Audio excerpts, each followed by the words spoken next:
Hello guys, this is me only और इस channel पे मैं वीडियोस बनाता हूँ सेल्फ इम्प्रूवमेंट और रिलेशनशिप एडवाइस के बारे में।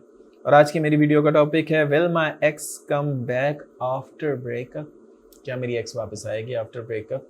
क्या मेरा एक्स वापस आएगा आफ्टर ब्रेकअप? ये कॉमन क्वेश्चन है मोस्टली जो मुझे सुनने को मिलता है। इस पे बात करने से पहले मैं ये कहूँगा, प्लीज़ सब्सक्राइब कर दो मेरे चैनल को ताकि आने वाली हर एक वीडियो आपकी हेल्प कर सके, आपकी ज़िंदगी को बेहतर बना सके। And if you have any questions आप पूछ सकते हैं इंस्टाग्राम पे, लिंक जो है वो डिस्क्रिप्शन में है।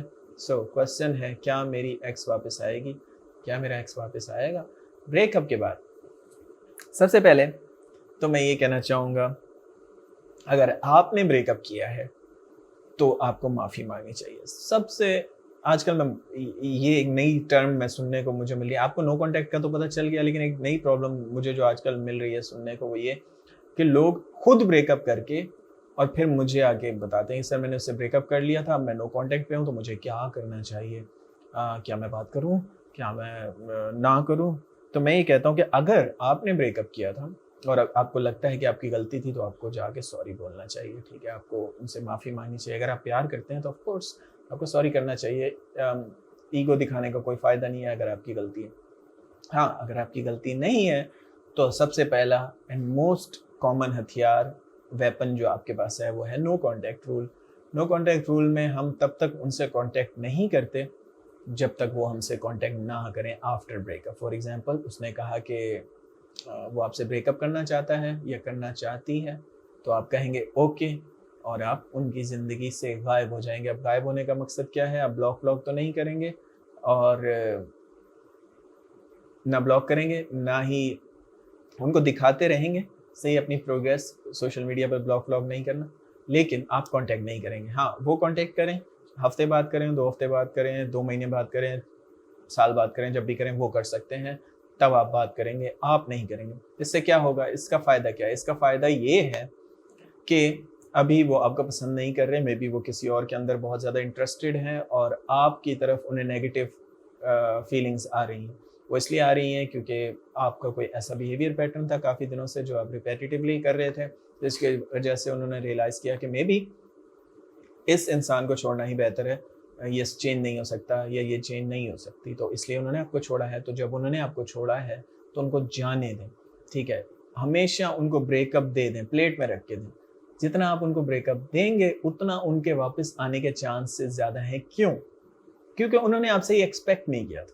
वो ये सोच रहे थे कि जैसे ही वो आपको ब्रेकअप का बोलेंगे, आप उन्हें चेज़ करेंगे और उन्हें ये पूरी वैलिडेशन देंगे कि वो कोई बहुत सेलिब्रिटी हैं और उनको हासिल करके आप कुछ खुद को एलिवेट कर सकते हैं, या वो अगर वो आपकी लाइफ में रहेंगे तो आपकी लाइफ कोई बहुत ज़्यादा अमेजिंग हो जाएगी, और वो खुद को ऐसे ही समझ रहे हैं सेलिब्रिटी की तरह। लेकिन अगर आपने कोई वीडियोस देखी हैं, बुक्स पढ़ी हैं, नो कॉन्टैक्ट को समझा है, तो आप कुछ भी रिएक्शन नहीं देंगे, आप कहेंगे ओके। और आप अगर फेस टू फेस है तो मैं कहूँगा स्माइल करें, बोले मर्जी है आपकी। और जितना आप ऐसा करते हैं, ऐसा बिहेवियर दिखाते हैं, तो वो कंफ्यूज हो जाते हैं कि अच्छा, मतलब क्या अब मेरे हाथ में कंट्रोल नहीं होगा, या इसको दुख क्यों नहीं हो रहा, क्या इसको कोई और मिल गया? उनके दिमाग में भी ऐसे क्वेश्चन आने लग जाते हैं कि क्या इसको कोई और मिल गया है, इसको दुख क्यों नहीं आ रहा, इसको दर्द क्यों नहीं हो रहा, ये मुझे चेस क्यों नहीं कर रहा। ये चीज़ बहुत अमेजिंग होती है, तो इसलिए कहूँगा नो कॉन्टैक्ट पे अमल करें, बी रिएक्शनलेस, स्माइल करें और आगे बढ़ें, और खुद को ये बोलें कि ये ज़िंदगी का हिस्सा है, लोगों ने आना है, लोगों ने जाना है, लेकिन मैं अपने ऊपर अपने प्यार अपने आप से प्यार करूँगा, अपनी प्रोग्रेस से प्यार करूँगा, अपने मिशन से प्यार करूँगा। आपकी ज़िंदगी में कोई मिशन होना लाज़मी है, वो मिशन आपकी आपकी फैमिली से रिलेटेड हो सकता है कि मैंने पापा को बड़ा घर दिलाना है। वो मिशन सोसाइटी से रिलेटेड हो सकता है कि मैंने हॉस्पिटल खोलना है अपनी कंट्री के लिए, या मैंने कोई क्रिकेटर बनना है या सिंगर बनना है, कुछ भी मिशन हो सकता है आपका। ज़्यादा पैसे कमाने, उस मिशन से जुड़े रहें। The only way to survive without getting mad is to have a purpose in life, ठीक है? किसी बड़े फेमस फिलोसफर ने कहा था। तो अगर अगर आप चाहते हैं कि आप हैप्पी रहें, तो ज़िंदगी में कोई मकसद पैदा करें जो आपको हर दिन सुबह उठने पे मजबूर करे। अदरवाइज़ आप सैड, डिप्रेस हो जाएँगे। जिन जिन लोगों की मैंने मैंने सबसे ज़्यादा नोट किया है, जो मुझे मैसेजेस करते हैं, उनमें सबसे ज़्यादा प्रॉब्लम ये आती है कि उन लोगों की ज़िंदगी का मकसद नहीं है। दिन में 6 बार मुझे मैसेज करके ये पूछते हैं कि सर अब मेरी एक्स ने ये स्टेटस लगाया, अब वो ऑनलाइन है, अब वो ऑफलाइन है, आज उसने ऐसी पिक्चर लगाई, वैसी लगाई। ये क्या शो कर रहा है? ये शो कर रहा है कि आपकी ज़िंदगी का कोई और मकसद नहीं है। आपको बस उसी की पड़ी है कि वो आएगी या जाएगी, आएगी या जाएगी। इसमें आप खुद पागल हो रहे हैं। आपकी ज़िंदगी का कोई मकसद होना चाहिए। सबसे फ़नी चीज़ ये है कि अगर मैं आपसे कहूँ कि मुझे आपके 10 मिनट मिल सकते हैं, तो आप शायद मुझे दे देंगे, ठीक है। लेकिन अगर मैं आपसे ये कहूँ कि मुझे ₹10 आपसे मिल सकते हैं, तो शायद आप सोचें, सही है। सो एज़ अ ह्यूमन हम अपने टाइम को वैल्यूएबल नहीं समझते, उसको वैल्यू नहीं देते, हालाँकि वो ज़्यादा वैल्यूएबल चीज़ है, ठीक है। टाइम गया हुआ वापस नहीं आ सकता, पैसे आप दोबारा कमा सकते हैं। इस चीज़ को समझे, जो इंसान आपका टाइम वेस्ट करता है आपसे ब्रेकअप करके, या फॉर एग्जांपल उसने आपके साथ 2 साल रिलेशन चलाया और अब वो ब्रेकअप करके जा रहा है, तो आप क्यों ऐसे इंसान को चेस करना चाहते हैं जिसने आपकी कोई इज्जत ही नहीं की, जो आपकी वैल्यू नहीं कर रहा। तो जाने दें, अपनी टाइम की वैल्यू करें। आपके पास इतना टाइम नहीं होना चाहिए कि आप सोचें उसके बारे में और वो आ रही है, जा रही है, ये नहीं सोचना, सही है। एक तो ये कहना चाहूँगा, दूसरा जेलसी शो करने की कोशिश मत करें, ये भी आजकल मैं बहुत देख रहा हूँ।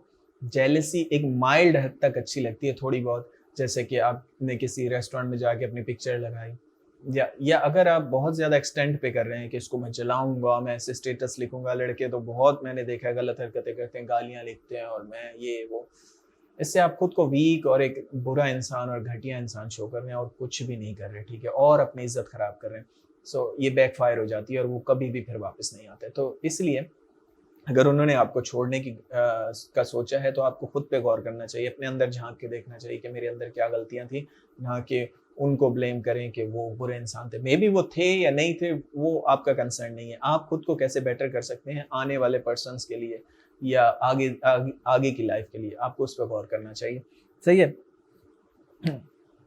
और अगर इन द एंड ये कहूँगा कि अगर वो वापस आ जाएँ, तो उनको जेलस मतलब उनको इग्नोर ना करें, क्योंकि ऐसे भी होता है कि कभी-कभी उनको अपनी ट्रूली गलती का एहसास हो जाता है 6 महीने बाद, 8 महीने बाद, लेकिन आप उन्हें इग्नोर करते हैं। आपने गलत गुरुज़ को सुना होता है कि यार 60 डेज़ तक इग्नोर करना है एक्स को। अब वो 60 डेज़ के अंदर अगर वो आ जाए 45 दिन बाद, 1 महीने बाद, तो आपने क्योंकि उस गुरु को सुना हुआ है 60 डेज़ तक आप बात नहीं करेंगे, तो वो चले आते हैं और फिर वो कभी वापस नहीं आते। क्योंकि कोई भी इंसान, देखें आप, कोई भी इंसान कभी आपको ऐसा कहते हुए मिला है कि मेरी एक्स ने मुझे इग्नोर किया और मुझे बड़ा अच्छा फील हुआ? नहीं, किसी को भी अच्छा फील नहीं होता कि कोई उसे इग्नोर करे या कोई उसकी इज्जत ना करे।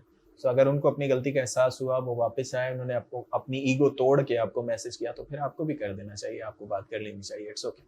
So that's it for today. Thanks for watching guys. Have a good day.